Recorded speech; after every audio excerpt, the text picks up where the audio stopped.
दर्शक बंधु आज आम आसीचु नंदपुर ठारे अवस्थित 32 सिंहासन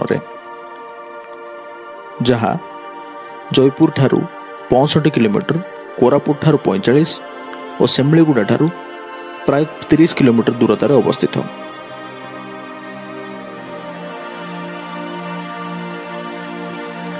एही 32 सिंहासन मगधर नंदवंश अंतर्गत थिला बोली जणाजाए। तेरे जयपुर राजा विक्रमदेव यही सिंहासन निर्माण करथिले बोली लोके कहती।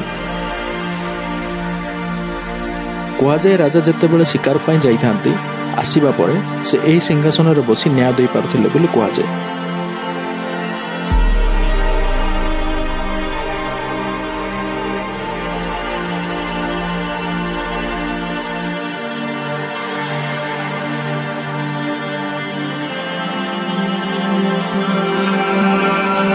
तेबे लोकों को कहवा अनुजाई यही सिंहासन रे बसिबा परे राजा विक्रमदेव सर्वदा उचित न्याय करुथिले।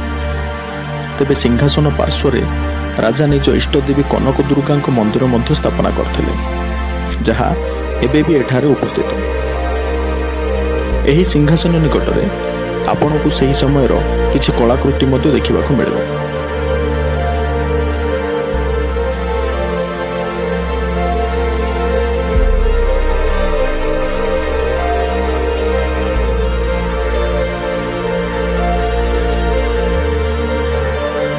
सिंहासन निकट रही अछि 32 पाहाच।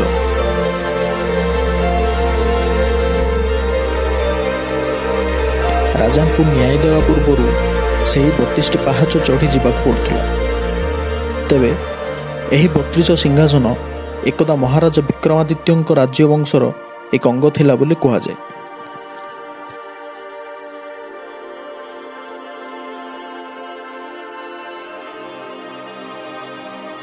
दर्शक बंधु आपण देखि पारुथिबा एही प्रतिमाटी हैला मां कनक दुर्गांकर, जहाँकि राजा विक्रमदेवଙ୍କ द्वारा स्थापित होइथिला बोली जणा जाय।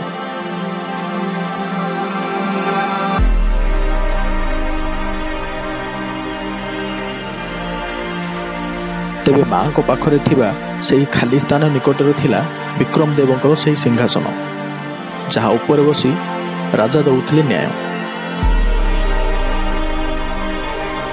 तेबे प्रतिवर्ष एठारे दशहरा खूब धूमधाम रे मध्य पालित होता है।